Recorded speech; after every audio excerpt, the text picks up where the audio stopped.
down and they're visualising their goal, they're visualising their dream, and that's a great thing to do. And sometimes we can be trying to force the idea into their head. But I want you to think about this. Think about the very, very first time that you ever fell in love, or the second time, or the third time, even if you fell in love with yourself. Think of the time that you fell in love. Has everybody in here fell in love at some stage in their life? Put your hand up. Are you human beings? Human beings, put your hand up. Have you fell in love before? Really, put your hand up. If you haven't fell in love before, don't put your hand up. If you're a wanker, don't put your hand up. Alright, did you all fell in love before, right? It's really important, because whenever you fall in love with someone, do you have to sit down and visualise it? No, it's a constant, isn't it? It's an absolute constant. And from Aidan's talk, I was writing this down and going, this is brilliant, because this is an excellent example of the type of stuff that we teach and share with people. He fell in love with his idea. Dream lofty dreams, and as you dream, you shall become. The bird waits in the egg, the oak sleeps in the acorn, and in the highest vision, a waking angel stirs. Our circumstances may be uncongenial, but they shall not long remain so if you but perceive an ideal and strive to reach it. Love, love, love, love.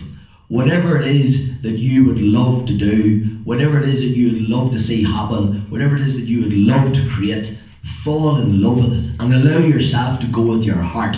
A lot of the time in business people can get too much tied up, too much energy caught up into the head. Another thing that he mentioned was unconditional. Unconditional. One of the things that we talk to people about, sometimes we have to break them down to actually get into it before we start talking about unconditional love. Think, what's that got to do with business? It's got absolutely every single solitary thing to do with business, which has got the exact same thing to do with life, because it's all the same thing. We're all here to serve in the best possible way that we can. Through unconditional love, we're not just always thinking about ourselves. So if we're doing a deal together, we're thinking about, how can I actually really help this person? I want to give you another round of applause for the first presentation and all the things that he laid out, because I thought it was absolutely fantastic. And even if you could get that presentation and go through the different principles, I don't know if you could send it to you or not, and go through the different principles, you'd actually get so much, you'd glean so much from that. The guidelines there are magnificent. Now, John asked me to share a story that I've shared here before the last day John that was here, but it was 2016 the last time that I was here. And in 2016 I was preparing myself. Actually, it was 2016 after I'd done the ultramarathons. I was then beginning to prepare myself to race against a horse. And I know it sounds funny, so I raced against a horse in 2017, and I went and I bought myself a pair of shoes.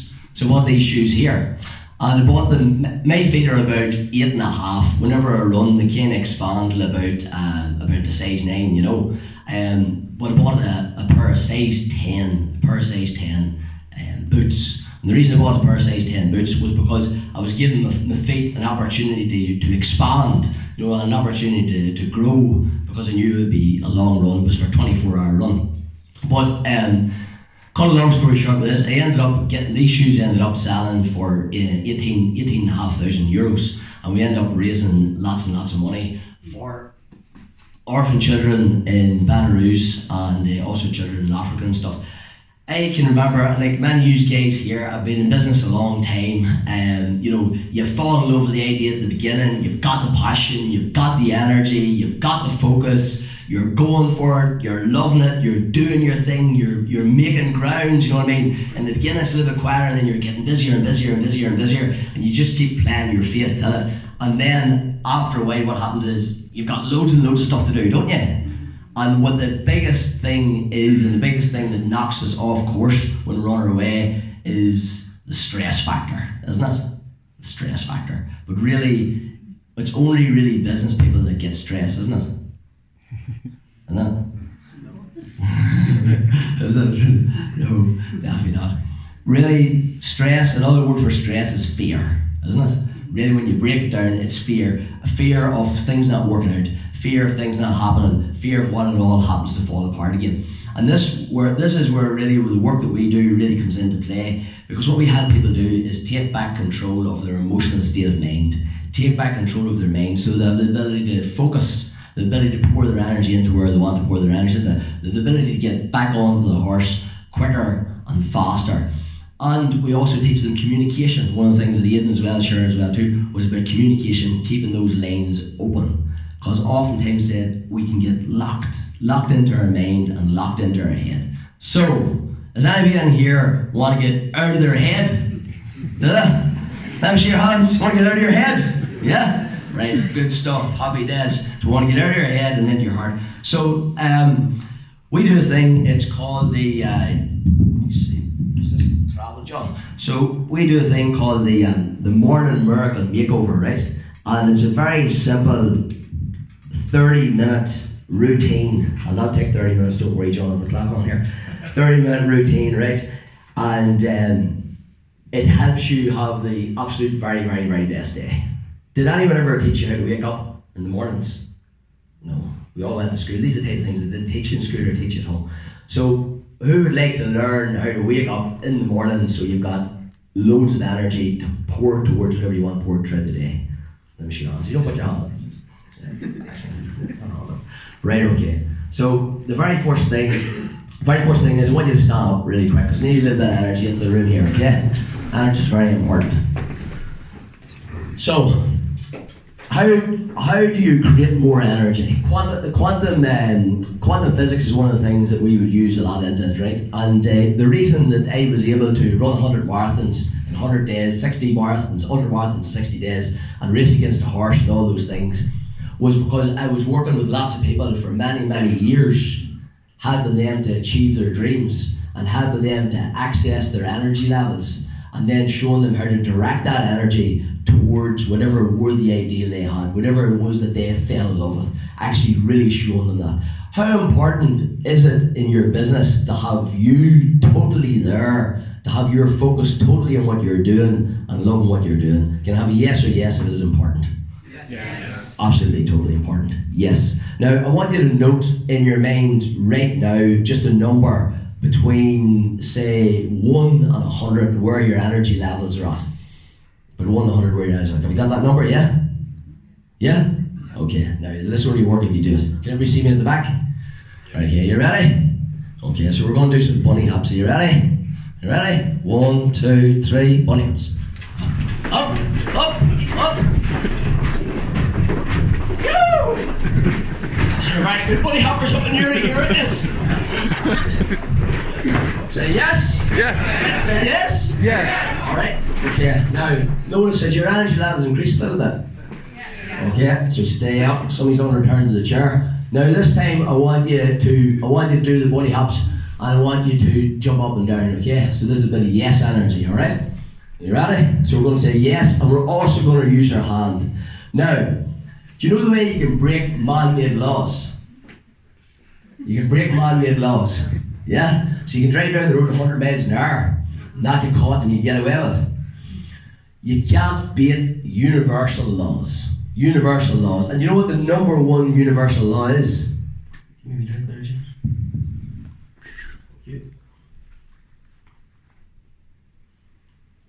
Does anyone know what the number one universal law is? Say yes. Number one universal law is cause and effect. What you give out is what you get back. So a lot of the time we just need to be given more, right? So we have to train ourselves to give more. In today's society, we're trained to be very what? Active or passive? Passive, yeah. And that is the gravitational pull. So we must train ourselves to be active. Aidan was lucky, he got up in the morning, got the training out the gap, get into work. I think I was blessed in that way too. We just got out the gap, got into work, got things moving. But in today's society, things are trained very passive. People get caught up in their head, overthinking, overlooking, instead of getting on with things. So we got to waken ourselves up, get wide awake, get ourselves on fire, remember that we fell in love with our dream, go out there every single day, get it activated, and move forward. Isn't that right? Yep. Yes. So what we want to do in this, even by doing a bunny hop even better, by doing one thing great, it helps you do everything else even greater. So we're going to add more energy, so we're going to jump up and down, and you're going to put your hand up there and you're going to go, yes. What are you going to say? You're going to go, yes. Because in the morning, most people wake up in the morning and what's the first thing they say? Do they say yes when they open their eyes? No, do they? Fuck. They go, no! Snooze! Just another hour. Alright? Yeah? So you want to get up and out the gap. Are you ready? 1, 2, 3. Body hops. Right? Yes! Yes! Yes! Yes! Yes! Yes! Yes! Yes! I'll give yourselves a round of applause. Okay, I want you to stay up, stand down. Notice how some of you want to sit down again, yeah? Sitting down will fucking get you killed. Don't sit the fuck down. Stand the fuck up. Keep moving. Do you know that if you don't even go to the gym, you're better off. Some people, you can go to the gym, this is a statistic. You can go to the gym for 1 hour every day. And then if you sit down for most of the rest of the time, over 6 hours, you'd actually be healthier by not sitting down for 3 hours a day and just keep moving. You'd be healthier. Scientific fact. So we want to stay standing, okay? So the first thing is you want to wake up in the morning with yes energy. Now, you might be able to do the bunny hops in the bed in the morning time. You know what I mean? With your woman there or your man there, whatever it is. But you can wake up in the morning and you open your eyes and go, yes. Yes. And you're saying yes to life. You're saying yes to the opportunities. You're saying yes to the challenges. You're saying yes, I'm alive. Right? And then the second thing, what do you think the second step is? Come on! What do you think the second step is? Coffee. Coffee! No, not coffee. Not coffee in bed. Close. So the second step is then we move to count our blessings. The second step is count our blessings. And the first thing you start with is, I've got 2 eyes, I've got 2 ears, I've got a mouth, I've 2 hands, I'm alive, I've got dreams, I've got family, I've got people who love in my life, yeah? And I've got this opportunity to go out here and to serve people with my dream. In Brian's case, to feed people at lunchtime so they can have joy eating the sandwich, right? Yeah? And we all get so much joy from that. So the second step is what? Count your blessings. Second step is count your blessings, right? Now, I promise you, if you do this in the morning, you do this every morning, I've just given you these 3 steps, it only takes 90 seconds lying in bed.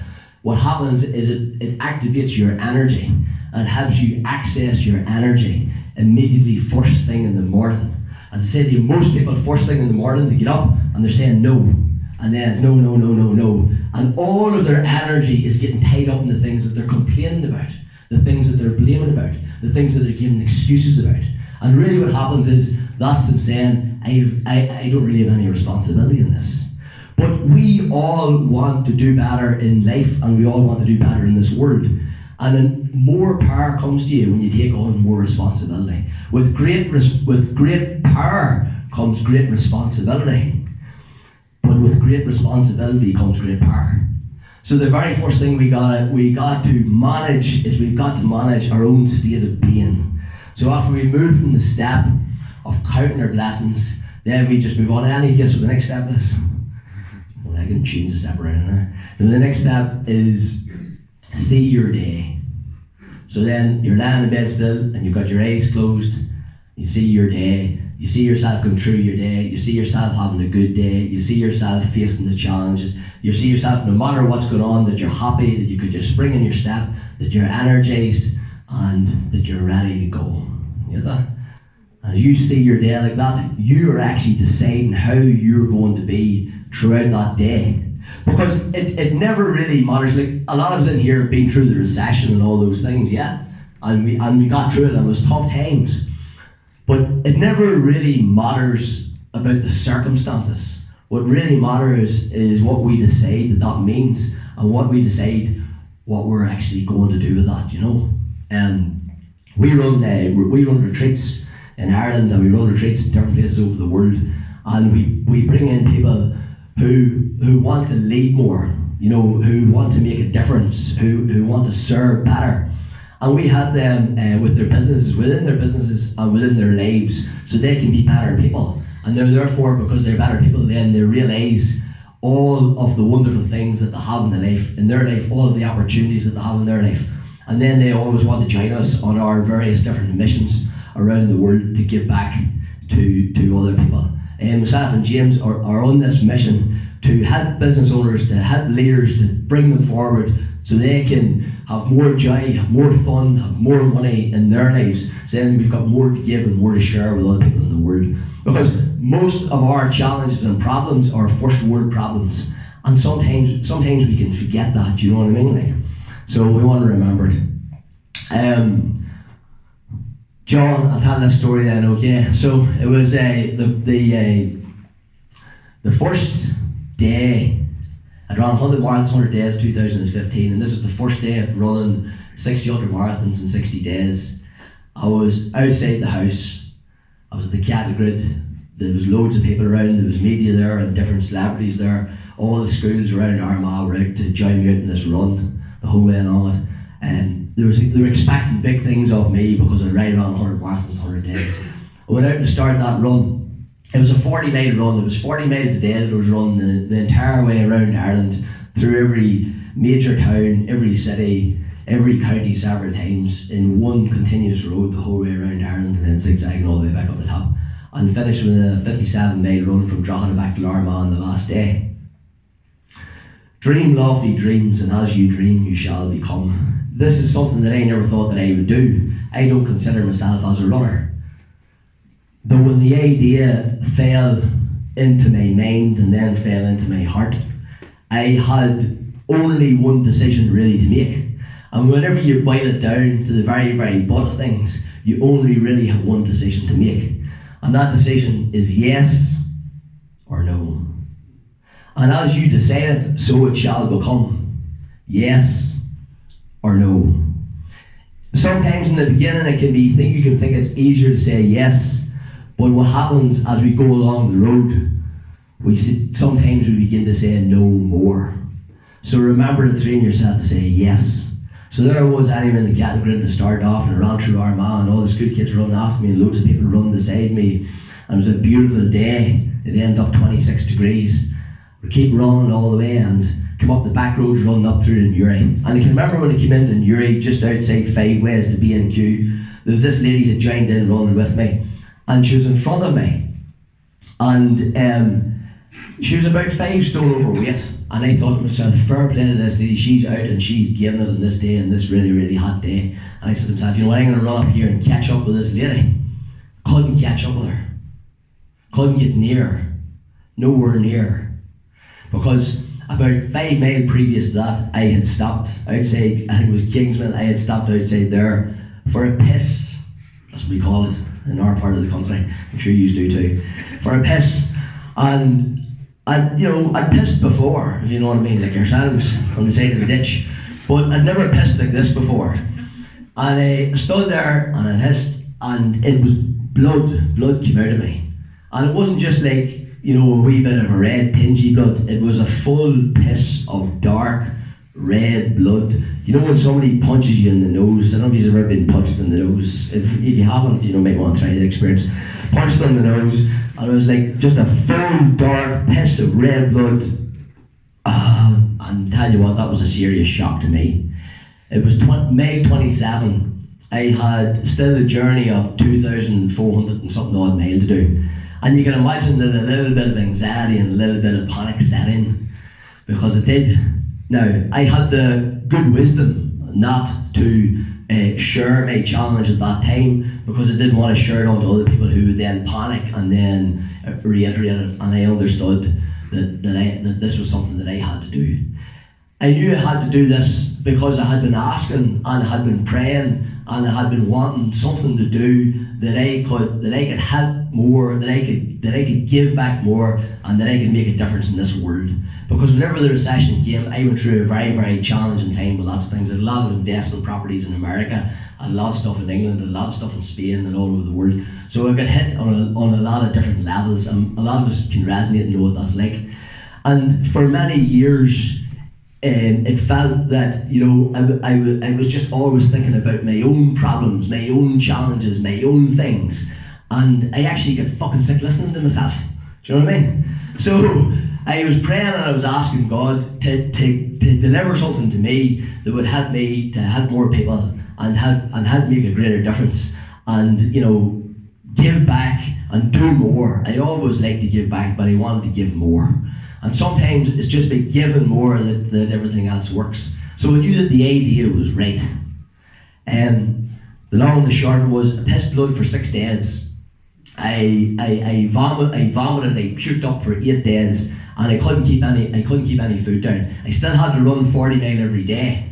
I never got to sleep on to the 10th night. On the 10th night I got a 3.5 hour sleep. And here, this is the worst part of it. I couldn't even do a shit.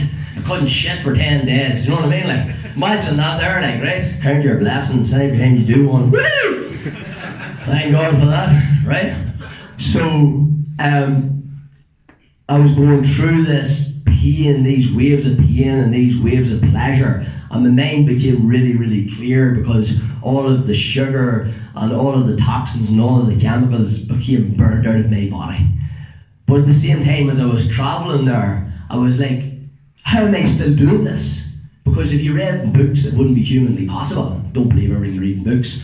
You know, how am I still doing this? How am I still moving? I looked at it and was like, well, look, I'm still moving, I'm still going. So I mustn't be my body. You're not your body. And everything was still happening. Just like now, you're breathing now, right? At this moment, and you're not even consciously aware that you're breathing until I mentioned it. So all these functions, these amazing things constantly happen in your life. I call it magic and miracles. So your breath is automatically there when you want it. The food is automatically digested in your tummy. The hair automatically grows on top of your head, or not. Depends. All of your cells, if we slowed you down, all of your cells are dying and being reborn in every moment, constantly. The sun rises without you thinking about it.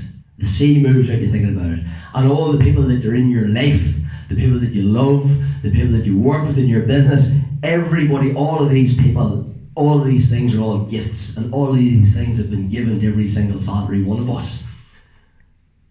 Even the idea, like Ian talked about the idea when he was 19, this idea fell into his mind and he fell in love with the idea. Even the idea, where did the idea come from? It doesn't come from our minds. Just like the breath, just like everything else, every single solitary thing that we have got has been given to us. Everything. Everything that you can think of is connected to somebody else. We're all connected in this one sea, this one energy. Even the word universe. Uni means one, verse means song. One song, one life. Everything is connected through this. And it's all connected through the same power.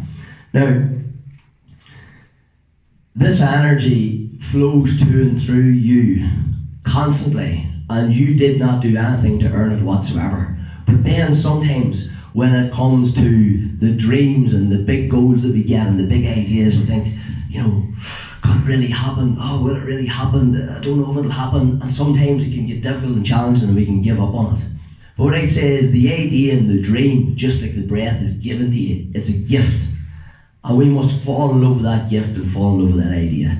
So it was that it fell into my mind and my heart, and I knew where it came from. So it was that kept me going, because as I was continuously moving every day through this 40 minutes, some days short steps, some days faster steps, and I was like, how am I still moving? How am I still going? And I came to this conclusion, that we are but a particle. Each and every one of us is but a particle, but a cell, but a speck, almost insignificant. But that speck, that particle, that cell has a very significant, very important job. And it's either to say yes or it's to say no. And I just continued to choose to say yes. And as I continued to choose to say yes, the energy still continued to flow. Dream lofty dreams, and as you dream, you shall become. The bird waits in the egg, the oak sleeps in the acorn, and the highest vision a waking angel stirs. Fall in love with your idea, fall in love with your dream, fall in love with your people, and keep on living. Rock and roll, brothers and sisters. Ciao for now.